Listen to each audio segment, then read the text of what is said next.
શ્રીમદ ભગવદ્ ગીતાનો 15મો અધ્યાય અને એનો 15મો શ્લોક એની શરૂઆત એવું કહે છે કે સર્વસ્ય ચાહમ હૃદિ સન્નિવિષ્ટો.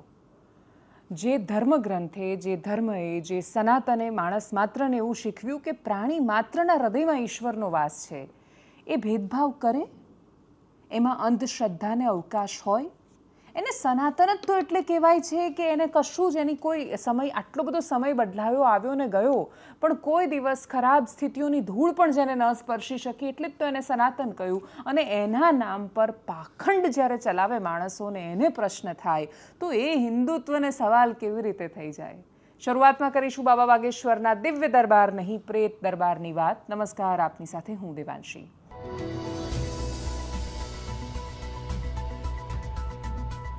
બાબા બાગેશ્વર આવે ને વિવાદ ન થાય એવું બનવાનું નથી, અને એટલે જ સીધા મુદ્દા પર શું થયું રાજકોટમાં.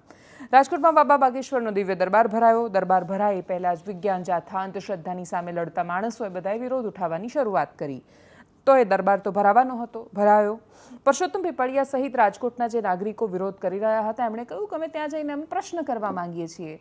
બાબાએ તો ત્યાં સુધી એવું કહ્યું કે એમનું ડાયપર ભીનું થઈ જશે, એ પ્રકારની ટિપ્પણીઓ થઈ, પણ એમને જવા ન દીધા. એમને કહ્યું કે પોલીસે રોક્યા કે તમે જશો તો ત્યાં કાનૂન વ્યવસ્થાનો પ્રશ્ન થશે.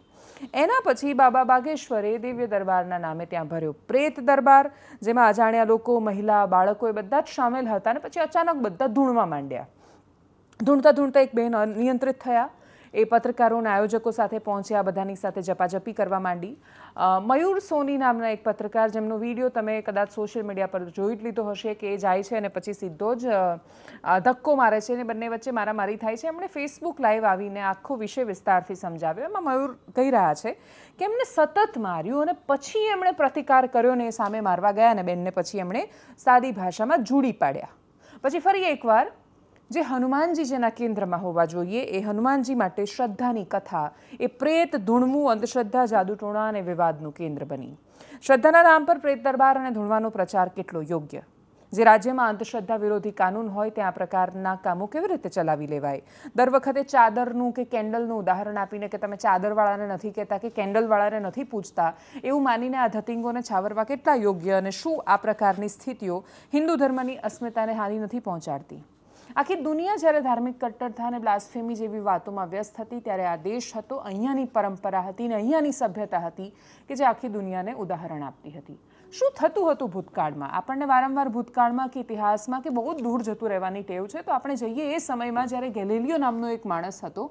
ટેલિસ્કોપની શોધ થઈ અને પછી એ વખતે જે લોકોએ વિજ્ઞાનને અને કુદરતને સમજવાનો પ્રયત્ન કર્યો હતો, એમણે એવો દાવો કર્યો, કેમ કે કેથલિક લોકો એ વખતે એવું માનતા હતા, અને એ જે માનતા એ જ સત્ય છે એવી એમની જીદ હતી ને કહેતા કે પૃથ્વી એ બ્રહ્માંડનું કેન્દ્ર છે અને સૂર્ય, ચંદ્ર સહિત આખું તારામંડળ પૃથ્વીની આજુબાજુ ગોળ ગોળ ફરે છે અને પૃથ્વી જ સૌથી શક્તિશાળી અને પાવરફુલ છે.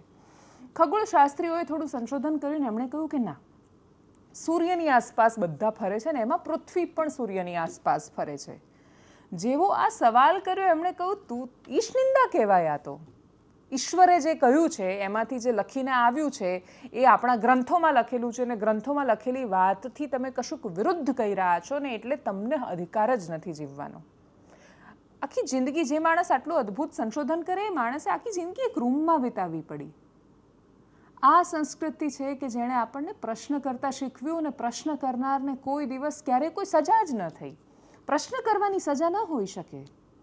શ્રી કૃષ્ણ ઈશ્વરનું સ્વરૂપ અને અર્જુનના સખા રૂપે જ્યારે સારથીના રૂપમાં જોડાય, અને તોય આખી મહાભારતની કથાનું જે મૂળ તત્વ કે આખા જીવનનો સાર જેમાં છે, એ શ્રીમદ ભગવદ્ ગીતાની તો શરૂઆત જ પ્રશ્નથી થાય.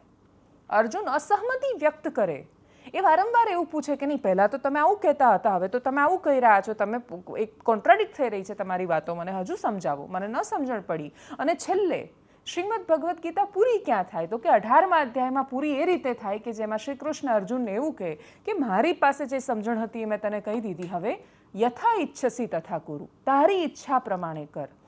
આટલી વિશાળતા આપતી સંસ્કૃતિ અને આ પ્રકારની અનેક સંસ્કૃતિઓ ભેગી થઈને જે પરંપરાનું નિર્માણ થયું અને જેને આપણે સતત જીવી રહ્યા છીએ, એ ભારતીય સભ્યતા છે. એ કોઈ દિવસ પ્રશ્ન કરનાર પર થપ્પા લગાડવાનો પ્રયત્ન નથી કરતી. એ અસહમતિનો સ્વીકાર કરે છે. એવું કહે છે કે હા, તમે અસહમત છો, તમને અધિકાર છે અસહમત થવાનો. એ કોઈ દિવસ એની સામે આ પ્રકારની સ્થિતિ નથી લાવતી. પણ એ અસહમતિની વચ્ચે જો ભારતીય સંવિધાન એવું કહે છે, બંધારણ એવું કહે છે કે કાયદો પ્રત્યેક વ્યક્તિ માટે સમાન છે, તો એ કાયદો બાબા વાગેશ્વરને કેમ લાગુ નથી પડતો? કથા તો બહુ બધા કરે છે. ગુજરાતે તો ઇન્ટરનેશનલ કથાકારો આપ્યા. એટલે ગુજરાતમાંથી જ મોરારી બાપુ છે કથા કરે છે, ગુજરાતમાંથી ભાઈ શ્રી રમેશ ઓઝાએ કથા કરે છે, અને અનેક કથાકારો છે. અને જે કથાકારો આખી દુનિયામાં વખણાય છે, સંભળાય છે અને જીવાય છે એમની વાતો ઘણા ખરા સંદર્ભે. પણ એ ગમે તે કરે, ગમે તેટલા વિવાદો પણ એમની સાથે સંકળાય, તો પણ મોટા ભાગના કિસ્સાઓમાં અંધશ્રદ્ધા ફેલાવવાનું કામ નથી કરતા. એ શ્રદ્ધાને દ્રઢ બનાવીને માણસને વધારે માણસ બનાવવાનું કામ કરે છે. મનુષ્યની અંદરનું મનુષ્યત્વ વધારે જગાડે એટલો તો પ્રયાસ હોય છે ઈશ્વરની વાતો કરીને. દરેક કથાકાર કથાના અંતે સમજાવવાનો પ્રયત્ન કરે છે કે ઈશ્વર તારી અંદર છે, તારા હૃદયમાં છે. કોઈ પ્રેતોના દરબાર નથી ભરતા. ગુજરાત રાજ્યમાં અંધશ્રદ્ધા નિર્મૂલન કાનૂન આવ્યું છે. હાઈકોર્ટે ટકોર કરી, રેશનલિસ્ટ ખૂબ બધું લડ્યા. અનેક વર્ષોથી અનેક લોકોએ એની સામે લડત આપી અને લડતના અંતે પરિણામ એ મળ્યું. એ પરિણામની વચ્ચે બહુ જ બધી ઘટનાઓ થઈ. તમને જો 2022નો કિસ્સો યાદ હોય તો ધાવાગીરમાં 14 વર્ષની છોકરીને સગ્ગા મા બાપે બલી ચડાવી દીધી, કેમ કે ફોઈના ઘરે છોકરો નહોતો જન્મતો. એટલે ફોઈના ઘરે પુત્ર જન્મ થાય એમ માનીને 14 વર્ષની દીકરીની બલી આપી દીધી અંધશ્રદ્ધાના નામ પર. એ જ શ્રદ્ધાના નામ પર રાજકોટના જસદણ પાસે એના 1 વર્ષ પછી વિંછિયા પાસે એક કપલ, એક દંપતી, એણે ઈશ્વરના ચરણોમાં આવનારો જન્મ હશે ને આવનારા જન્મમાં બહુ બધી સુખ સંપત્તિને વૈભવ મળશે એમ કરીને એણે પોતાના ગળા કાપીને હવનકુંડમાં ફેંક્યા, પોતાની બલી આપી દીધી. શ્રદ્ધા અને અંધશ્રદ્ધા વચ્ચેની ભેદરેખા આટલી ભયંકર હોઈ શકે? ગાંધીજીની બહુ સરળ વ્યાખ્યા હતી. મહાત્મા ગાંધી એવું કહેતા કે જે શ્રદ્ધાથી કોઈને નુકસાન નથી થતું એનાથી કોઈને વાંધો ન હોવો જોઈએ, પણ જે શ્રદ્ધા ધૂણતા લોકોને મારવા લાગે એનાથી તો વાંધો હોવો જોઈએ. બાબા બાગેશ્વર આવીને સરસ મજાની તમે સનાતનની વાતો કરો, તમે હનુમાનજીની ભક્તિ પહોંચાડો લોકો સુધી, ક્યાં કોઈને સવાલ થાય છે? આટલી કથાઓ થાય છે, કોઈને સવાલ નથી થતો. બાબા બાગેશ્વર દરેક વખતે વિવાદોનું કેન્દ્ર એટલે લઈને આવે છે કેમ કે પહેલા દિવસે આવ્યા મોટાભાગના અનેક માણસો એવા હતા કે જે વિજ્ઞાન જાથાને બાકીના રેશનલિસ્ટને કહી રહ્યા હતા કે ભાઈ દરેક કથામાં તમને શું વાંધો છે? કોઈ વ્યક્તિ પોતાની મરજીથી, કોઈ યજમાન પોતાના ખર્ચે કથા કરાવે છે, લોકો આવે સાંભળવા અને ભગવાનની વાણીના એ પેલા દિવ્ય રસનું પાન કરીને પોતાના ઘરે જઈને એની શ્રદ્ધા સુદૃઢ બને તો તમને વાંધો શું છે? વાંધો એના પછી ભરાતા પ્રેત દરબારોથી છે. વાંધો એમના ચિઠ્ઠી ઉપાડવાથી અને એ ચિઠ્ઠીમાં રહેલી સામેવાળાની શ્રદ્ધાથી નથી. એ જાદુ કરે કે એમની પાસે કોઈ દિવ્ય ચમત્કારિક શક્તિ હોય, જેને જે માનવું હોય એ માને. જો એનાથી કોઈને નુકસાન ન થાય તો પ્રશ્ન જ ક્યાં છે? કોઈ બધાના અધિકાર છે, જે મન ફાવે એમ બધો ધંધો કરે છે, તો એ જે પ્રકારે ઈચ્છે એ પ્રકારે કામ કરી શકે છે. એમાં ક્યાં કોઈના પેટમાં દુખવાની વાત છે? પેટમાં દુખવાની વાત એનાથી થતા નુકસાનથી છે, અને એને તમે ક્યારેય જસ્ટિફાય નહીં કરી શકો.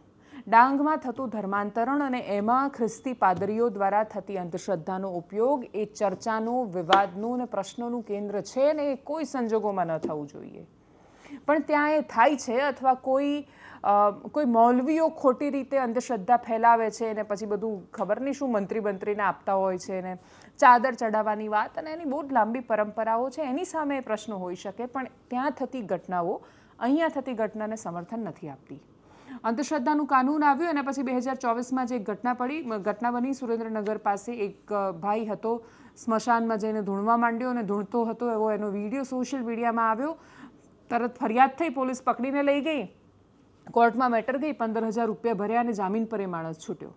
જો એ ગામડાના એક ભુવાને એ નિયમને શ્રદ્ધાની સામે અંધશ્રદ્ધા તું ફેલાવે છે એ વાત લાગુ પડે છે, જે ભુવાઓ ધૂણતા પોતાનો પ્રચાર પ્રસાર કરતા હોય એ બધા પર જો એ કાનૂન લાગુ પડતું હોય, તાંત્રિક વિધિના નામે જે લોકો ધૂણે છે એ લોકો, એ ભાઈ કોઈને છેતરા નહોતો, એકલો હતો, સ્મશાનમાં જઈને સૂઈ ગયો, ધૂણતો હતો અને એનો વિડીયો એણે મૂક્યો, તો એના પર ફરિયાદ થઈ ગઈ, એના પર કેસ દાખલ થયો. તો કાનૂન ગરીબોને જ લાગુ પડે, એટલે ગરીબ કરે તો એ ભુવા પાસે જાય અંધશ્રદ્ધા. અમે ડાંગમાં કાદુભાઈને ત્યાં ગયા હતા, એ ચોખા જોતા હતા, ત્યાં દાણા જોતા હતા, તો એ દાણા જુએ ને એ ગરીબોનો માણસ છે તો એ અંધશ્રદ્ધા. પણ પૈસાવાળા માણસો મોટો દરબાર બોલાવીને, હાઈફાઈ બાબાઓને બોલાવીને જે કરે એને શ્રદ્ધા કહેવાય. તો હિન્દુત્વ અમીરોનું જ હોય, ગરીબોનું ન હોય. એ ભુવાઓ માટે ક્યાં જાય છે એ લોકો કે જે બાબા બાગેશ્વરને થતા પ્રશ્નોને હિન્દુત્વ સાથે જોડી દે છે?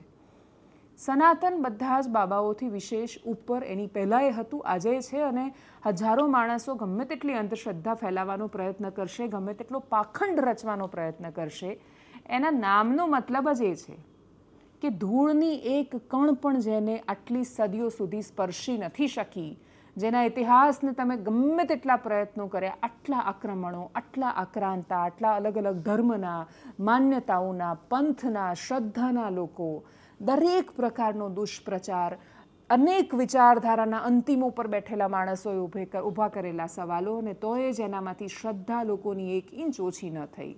એ શ્રદ્ધા જ તો આ દેશની તાકાત છે. અનેક મુશ્કેલી વચ્ચે પણ મારો ભગવાન સાચવશે, જેણે મને મોકલ્યો છે એ મને સાચવી લેશે, આવી શ્રદ્ધા સાથે હજારો, લાખો, કરોડો માણસ અહીંયા દરરોજ જીવે જાય છે. આ ડિપ્રેશન ને બાકીનું બધું અહીંયા નવું આવ્યું. આ સંસ્કૃતિનો એટલા માટે એની પરંપરા નહોતી કેમ કે અહીંયા તો સંપૂર્ણ રીતે સમર્પિત જીવન જીવતા માણસો હતા, એવી પૂરી શ્રદ્ધા સાથે કે મારા ભાગમાં આવેલું કામ કરીને મારે આગળ વધી જવાનું છે.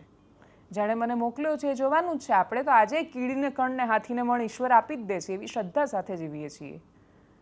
આટલી સુંદર શ્રદ્ધા સાથે જીવતા માણસોને અને એ આખી પરંપરા કોઈ એક બાબાને આધીન કે આશ્રિત નથી. જો એ દિવ્ય દરબારના નામે પ્રેત દરબાર ભરતા રહેશે તો આ પ્રશ્નો થતા રહેશે.